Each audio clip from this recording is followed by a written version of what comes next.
मैंने बोला कि कितना टाइम लगेगा स्टिचेस के लिए, तो उन्होंने बोला कि अभी वेटिंग चल रही है अराउंड 1.5 आवर्स। तो मैंने बोला क्या 1.5 घंटे तक मेरा ब्लड ऐसे निकलता रहेगा? मैंने बोला कि आप मुझे चेक क्यों नहीं कर रहे? देयर लाइक हम लोग ट्रायाज करते हैं, जो लोगों की इमरजेंसी आपसे बड़ी है अभी हम उनको देख रहे हैं। लेकिन हुण कोरोना खत्म होने तो बाद भी 3 बार डेट इशू हुई, प्रॉपर सारा कुछ सैटअप हो गया कि हाँ जी इस डेट में तुहाडी सर्जरी हैगी है, लेकिन एन 2 दिन पहला फिर आ जाता जी ड्यू टू एमरजेंसी तुहाडी सर्जरी कैंसल की जाती है। एक लेडी जिन्होंने डिलीवरी का केस ही होया तो वो जो डॉक्टर को आए तो उन्होंने मना करता कि हाले तुहाडा नहीं है, तुहानू जरूरत हॉस्पिटल की, तो तुसीं घर वापस चले जाओ। तो डॉक्टर के कहने तो चले गए। जो फिर वापस उन्होंने फिर होएगी लेबर पेन स्टार्ट, तो वापस आए तो उन्होंने फिर भी उस चीज़ को ज़्यादा उस तरीके से हैंडल नहीं किया। उस अपना लेडी को डिलीवरी उत्थे हॉस्पिटल के हॉल में ही फर्श से होगी डिलीवरी हुई। ऊपर से सब कहते हैं हेल्थ केयर फ्री है, हेल्थ केयर बहुत अच्छी है, ग्रीन का अगर हेल्थ केयर का ग्रीन हेल्थ कार्ड है तो it's okay, you don't have to pay. I agree, मुझे स्टिचेस के लिए पे नहीं करना पड़ा था, बट क्या वो 1.5-2-2.5 घंटे वेट करना वर्थ इट था? क्या 2.5 घंटे वेट करके स्टिचेस लगवाना वर्थ इट था? दूर बैठे इंसान को लगता है कि health care is like amazing, you don't have to pay, but I think truly I much rather pay to deserve the help I want.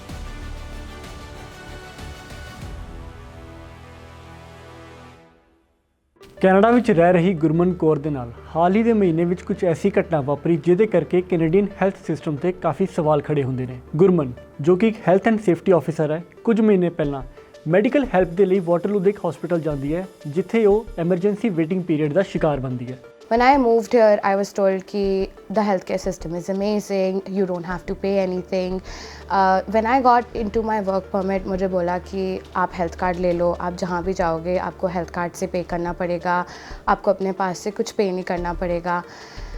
But I think after my experience, मेरे को अलग थॉट्स है इस चीज़ को लेके। आई think यहाँ का health care system is not the greatest. Last year December 16 मेरे घर पे एक बाथ एंड बॉडी वर्क्स की कैंडल थी जो टूटी हुई थी, and I was just trying to grab it to garbage it, और बिकॉज वो कांच इतना ज़्यादा शार्प था कि जब I grabbed it really pierce through my skin, और मेरा जो ये वाला पार्ट है इट कट ओपन, और वो कट इतना ज़्यादा डीप था कि I could see the inside, कि मुझे अंदर दिख रहा था, एंड इट स्टार्टेड ब्लीडिंग। मैं अकेली रहती हूँ, I don't have anybody here, I don't have any family here. मैं पिछले 6 साल से यहाँ अकेली रह रही हूँ। तो जब ये सिचुएशन मेरे साथ हुई, मेरे घर पे कोई भी नहीं था, I don't live with housemates, तो थोड़ी देर मुझे लगा कि नॉर्मल ब्लीडिंग है, शायद रुक जाएगी, एंड आई वेटेड। मेरे सामने चादर पड़ी थी, I put the bedsheet on my cut, और मैंने सोचा कि शायद अब ब्लड रुकेगा, अब खून रुकेगा, but it kept on bleeding. 10 minutes into bleeding मुझे रियलाइज़ हुआ कि this is not a normal cut, I need medical attention. So मैं किचनर वाटरलू के एरिया में रहती हूँ, और यहाँ पे नियरेस्ट एमरजेंसी सेंट मेरीज़ है। हम लोग वहाँ गए, emergency ward was full already, कम से कम 20-25 लोग थे वहाँ पे, एंड हम लोग वहाँ गए तो सबसे पहले उन्होंने बोला आपका हेल्थ कार्ड है। थैंकफुली मेरे पास हेल्थ कार्ड था, बट मैं सोचती हूँ उन सब लोग जिन लोगों के पास हेल्थ कार्ड नहीं था, शायद उस सिचुएशन में वो लोग वो हेल्प नहीं ले पाते। सो देन मैं वहाँ गई, उन्होंने मेरा हेल्थ कार्ड लिया, उन्होंने मेरा हैंड देखा, उन्होंने बोला या बहुत ज़्यादा ब्लीडिंग है, डीप कट है, स्टिचेस लगेंगे। And I was all alone, उस टाइम कोई नहीं था मेरे पास, ना मॉम थी ना कोई, and I was like crying, I was in tears कि ओ गॉड मुझे लाइफ में कभी स्टिचेस नहीं लगे, and it was my left hand, तो आई वॉज सो स्कैर्ड। और मैंने बोला कि कितना टाइम लगेगा स्टिचेस के लिए, तो उन्होंने बोला कि अभी वेटिंग चल रही है अराउंड 1.5 आवर्स। तो मैंने बोला क्या 1.5 घंटे तक मेरा ब्लड ऐसे निकलता रहेगा? तो उन्होंने बोला नहीं, हम ना टेम्प्रेरी बैंडेड लगा देते हैं और आप जाके इमरजेंसी वार्ड में वेट कर सकते हो। तो उन्होंने टेम्प्रेरी बैंडेड लगाया जिससे थोड़ी सी ब्लीडिंग रुकी, बट उन्होंने पेन के लिए कुछ नहीं दिया। So I was in so much pain, लेकिन उन्होंने मुझे कोई पेन मेड नहीं दी, उन्होंने मुझे कोई ट्रीटमेंट नहीं दी। 1.5 घंटा मैंने वेट किया, और मैंने बोला कि आप मुझे चेक क्यों नहीं कर रहे? देयर लाइक हम लोग ट्रायाज करते हैं, जो लोगों की इमरजेंसी आपसे बड़ी है अभी हम उनको देख रहे हैं। ਕੈਨੇਡਾ ਦਾ ਹੈਲਥ ਸਿਸਟਮ ਦਿਨੋਂ ਦਿਨ ਡਿੱਗਦਾ ਜਾ ਰਿਹਾ ਹੈ ਤੇ ਡੇਲੀ ਇਸ ਸਿਸਟਮ ਦੇ ਕੋਲੈਪਸ ਹੋਣ ਦੇ ਨਵੇਂ-ਨਵੇਂ ਸਾਈਨਸ ਸਾਹਮਣੇ ਦਿਖਣ ਨੂੰ ਆ ਰਹੇ ਨੇ। ਇਹ ਕਹਾਣੀ ਇਕੱਲੇ ਇੱਕ ਵਿਅਕਤੀ ਦੀ ਨਹੀਂ, ਇੱਦਾਂ ਦੇ ਕਈ ਕੇਸਿਸ ਰੋਜ਼ ਸੁਣਨ ਨੂੰ ਜਾਂ ਦੇਖਣ ਨੂੰ ਮਿਲ ਰਹੇ ਨੇ। ਬੜਾ ਸੁਣਿਆ ਸੀ ਜਦੋਂ ਆਪਾਂ ਕੈਨੇਡਾ ਨਹੀਂ ਆਏ ਸੀ ਕਿ ਕੈਨੇਡਾ ਦਾ ਮੈਡੀਕਲ ਸਿਸਟਮ ਬਹੁਤ ਵਧੀਆ ਹੈਗਾ, ਉੱਥੇ health care system free provide ਕੀਤਾ ਜਾਂਦਾ ਆ, ਤੇ ਬੜੀ ਕੇਅਰ ਕੀਤੀ ਜਾਂਦੀ ਹੈ। ਤੇ ਉਹ ਗੱਲਾਂ ਅੱਜ ਤੋਂ ਕੁਝ ਸਾਲ ਪਹਿਲਾਂ ਬਿਲਕੁਲ ਠੀਕ ਸੀ, ਲੇਕਿਨ ਜਿਉਂ-ਜਿਉਂ ਇਮੀਗ੍ਰੈਂਟਸ ਕਾਫੀ ਜ਼ਿਆਦਾ ਆਏ ਨੇ ਜਾਂ ਹੋਰ ਚੀਜ਼ਾਂ ਹੋਈਆਂ ਨੇ, ਪੋਪੂਲੇਸ਼ਨ ਇਨਕਰੀਜ਼ ਹੋਈ ਹੈ, ਉਹਦੇ ਨਾਲ ਸਿਸਟਮ 'ਚ ਉਹ ਚੀਜ਼ ਨਹੀਂ ਰਹੀ ਜੋ ਪਹਿਲਾਂ ਹੁੰਦੀ ਸੀ। ਤੇ ਅੱਜ ਅਗਰ ਹੁਣ ਆਪਾਂ ਐਮਰਜੈਂਸੀ ਦੀ ਗੱਲ ਕਰੀਏ ਤੇ ਬਾਈ ਚਾਂਸ ਕਿਸੇ ਨੂੰ ਅਗਰ ਐਮਰਜੈਂਸੀ ਹੋ ਵੀ ਜਾਂਦੀ ਹੈ ਤੇ ਉਹਦੇ ਵਿੱਚ ਬਹੁਤ ਲੰਬਾ ਵੇਟਿੰਗ ਪੀਰੀਅਡ ਹੈਗਾ ਐਮਰਜੈਂਸੀ ਦੇ ਵਿੱਚ।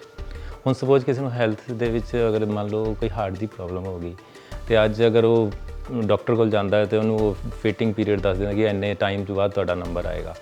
ਤੇ ਹੁਣ ਹੈਲਥ ਨਾਲ ਰਿਲੇਟਡ ਤਾਂ ਬੰਦਾ ਤਾਂ ਹੀ ਜਾਏਗਾ ਜੇ ਅਗਰ ਉਹਨੂੰ ਪ੍ਰੋਬਲਮ ਹੈ। ਅਗਰ ਉਹ ਹੁਣ ਪ੍ਰੋਪਰ ਡਾਇਗਨੋਸ ਨਹੀਂ ਹੋਏਗਾ ਤੇ ਹੋ ਸਕਦਾ ਉਹਨੂੰ ਕੁਝ ਦਿਨਾਂ ਬਾਅਦ ਹੋਰ ਜ਼ਿਆਦਾ ਮੇਜਰ ਕੋਈ ਪ੍ਰੋਬਲਮ ਆ ਜਾਏ। ਤੇ ਇਸ ਕਰਕੇ ਅਗਰ ਦੇਖਿਆ ਜਾਵੇ ਤਾਂ ਬਹੁਤ ਇਹ ਜਿਹੜਾ ਐਮਰਜੈਂਸੀ ਵਾਲਾ ਪੀਰੀਅਡ ਵੇਟਿੰਗ ਪੀਰੀਅਡ ਇਸ ਮਾਮਲੇ 'ਚ ਤਾਂ ਅੱਜ ਕੱਲ੍ਹ ਜੋ ਕੰਡੀਸ਼ਨ ਹੈ ਉਹ ਬਹੁਤ ਜ਼ਿਆਦਾ ਖਰਾਬ ਹੋਈ ਹੈਗੀ ਹੈ। ਤੇ ਮੇਰੀ ਬੇਟੀ ਦੀ ਸਰਜਰੀ ਦਾ ਹੈਗਾ ਸੀ, ਉਹਦੇ ਹੱਥ 'ਚ ਪ੍ਰੋਬਲਮ ਹੈਗੀ ਸੀ ਤੇ ਅਸੀਂ 2 ਸਾਲ ਤੋਂ ਵੇਟ ਕਰ ਰਹੇ ਹਾਂ ਕਰੋਨਾ ਤੋਂ, ਪੈਂਡੇਮਿਕ ਤੋਂ ਪਹਿਲਾਂ ਦਾ। ਲੇਕਿਨ ਵਿੱਚ ਫਿਰ ਜਦੋਂ ਕਰੋਨਾ ਆ ਗਿਆ, ਪਹਿਲਾਂ ਤਾਂ ਕਹਿੰਦੇ ਸੀ ਕਿ ਉਹ ਕਰੋਨਾ ਕਰਕੇ ਹੁਣ ਹਾਲੇ ਸਾਡੇ ਕੋਲ ਟਾਈਮ ਨਹੀਂ ਹੈਗਾ ਕਿਉਂਕਿ ਉਦੋਂ ਕਰੋਨਾ ਕੇਸਿਸ ਕਾਫੀ ਆ ਰਹੇ ਸੀ। ਲੇਕਿਨ ਹੁਣ ਕਰੋਨਾ ਖਤਮ ਹੋਣ ਤੋਂ ਬਾਅਦ ਵੀ 3 ਵਾਰ ਡੇਟ ਇਸ਼ੂ ਹੋਈ, ਪ੍ਰੋਪਰ ਸਾਰਾ ਕੁਝ ਸੈਟਅਪ ਹੋ ਗਿਆ ਕਿ ਹਾਂਜੀ ਇਸ ਡੇਟ ਨੂੰ ਤੁਹਾਡੀ ਸਰਜਰੀ ਹੈਗੀ ਆ, ਲੇਕਿਨ ਐਨ 2 ਦਿਨ ਪਹਿਲਾਂ ਫਿਰ ਆ ਜਾਂਦਾ ਜੀ ਡਿਊ ਟੂ ਐਮਰਜੈਂਸੀ ਤੁਹਾਡੀ ਸਰਜਰੀ ਕੈਂਸਲ ਕੀਤੀ ਜਾਂਦੀ ਹੈ। ਤੇ 3 ਵਾਰ ਇਹ ਚੀਜ਼ ਹੋ ਚੁੱਕੀ ਹੈ ਤੇ ਸਮਝ ਨਹੀਂ ਆ ਰਿਹਾ ਕਿ ਇਹ ਵੀ ਐਮਰਜੈਂਸੀ ਕਿੱਦਾਂ ਇਹ ਹੈਂਡਲ ਕਰਦੇ ਨੇ। ਤੇ ਉਹ ਜਦ ਕਿ ਉਹਨੂੰ ਵੀ ਐਮਰਜੈਂਸੀ ਦੇ ਵਿੱਚ ਹੈ ਕਿਉਂਕਿ ਉਹਦੇ ਹੱਥ 'ਚ ਪੇਨ ਹੈਗੀ ਹੈ ਤੇ ਉਹ रोज़ ਪਹਿਲਾਂ ਨੂੰ ਵੱਧਦੀ ਜਾ ਰਹੀ है। मेरा कोई ब्लड टेस्ट नहीं हुआ, कुछ नहीं।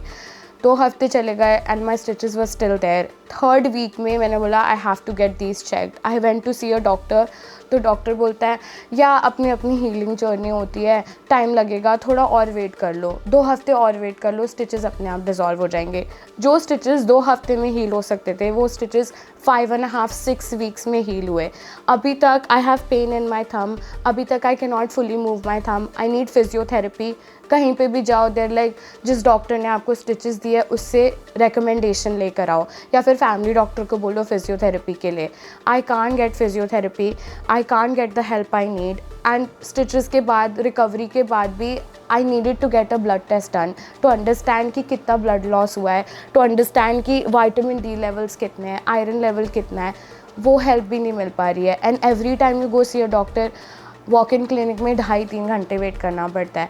फैमिली डॉक्टर ढूंढने जाओ तो देर लाइक कुछ एक्सेप्ट कर रहे हैं, कुछ नहीं एक्सेप्ट कर रहे हैं। सो इट्स लाइक ऊपर से सब कहते हैं हेल्थ केयर फ्री है, हेल्थ केयर बहुत अच्छी है, ग्रीन का अगर हेल्थ केयर का ग्रीन हेल्थ कार्ड है तो it's okay, you don't have to pay. I agree, मुझे स्टिचेस के लिए पे नहीं करना पड़ा था, बट क्या वो 2-2.5 घंटे वेट करना वर्थ इट था? क्या 2.5 घंटे वेट करके स्टिचेस लगवाना वर्थ इट था?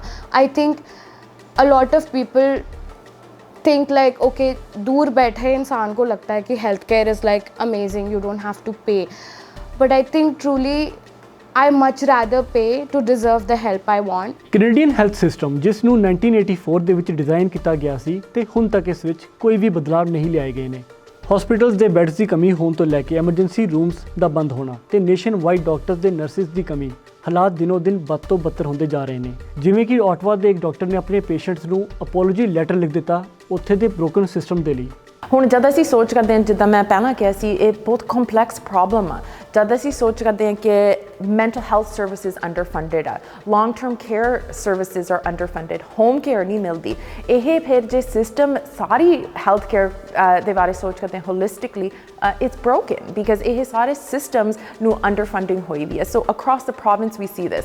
ਸੋ ਜੇ ਕਿਸੇ ਨੂੰ ਮੈਂਟਲ ਹੈਲਥ ਸਰਵਿਸਿਜ਼ ਮਿਲਦੀਆਂ ਨਹੀਂ ਹੈਗੀ ਕਮਿਊਨਿਟੀ ਦੇ ਵਿੱਚ, ਇਹ ਕੀ ਕਰੂੰਗੇ? ਜਦ ਕ੍ਰਾਈਸਿਸ ਹੋ ਗਏ ਹਸਪੀਟਲ ਦੇ ਵਿੱਚ ਪਹੁੰਚੂਗੇ। ਜੇ ਫॉर एग्जांपल ਡੈਂਟਲ ਕੇਅਰ ਨਹੀਂ ਮਿਲਦਾ ਕਿਸੇ ਨੂੰ, ਕੀ ਹੋਊਗਾ? ਐਮਰਜੈਂਸੀ ਹੋਊਗੀ, ਹਸਪੀਟਲ ਦੇ ਵਿੱਚ ਪਹੁੰਚੂਗੇ। ਸੋ ਜੇ ਅਸੀਂ ਹੋਲਿਸਟਿਕਲੀ ਇਹ ਸਰਵਿਸਿਜ਼ ਨੂੰ ਬੋਲਸਟਰ ਕਰੂੰਗੇ, ਇਹਨਾਂ ਨੂੰ ਸਪੋਰਟ ਦੇਵਾਂਗੇ, that will take off some of the pressure in our hospitals because people don't even have a family doctor, for example. So hospital ਜਦ emergency ਹੁੰਦੀ ਹੈ, ਇਹਦੇ ਬਾਰੇ ਹੋਣੀ ਚਾਹੀਦੀ ਹੈ, but more and more people are going to our hospitals because they're not able to access these primary care services outside of the institution. So ਜੇ ਇਹਨੂੰ ਫਿਕਸ ਕਰਨਾ ਚਾਹੀਦਾ ਹੈ, ਚਾਹੁੰਦੇ ਆ, then we have to really look at the system as a whole and make sure we're funding adequately the other services outside of the hospital in addition to our hospital as well. Canadian ਸਰਕਾਰਾਂ ਨੇ lip services ਬਹੁਤ ਦਿੱਤੀ ਪਰ ਕੋਈ ਵੀ ਇਸ ਢਹਿੰਦੇ system ਨੂੰ ਸੁਧਾਰ ਨਹੀਂ ਪਾ ਰਿਹਾ। ਕੈਨੇਡਾ ਦਾ ਆਪਣਾ ਹੈਲਥ ਕੇਅਰ ਇਸ ਵੇਲੇ ਲਾਈਫ ਸਪੋਰਟ ਤੇ ਲੱਗ ਰਿਹਾ ਹੈ। ਇਸ ਨੂੰ ਕੌਣ ਅਤੇ ਕਦੋਂ ਬਚਾਏਗਾ ਇਹ ਦੇਖਣਾ ਬਾਕੀ ਹੈ। ਰੈਡ ਐਫਐਮ ਲਈ ਮੈਂ ਹਾਂ ਰਾਇਲ ਸਿੰਘ।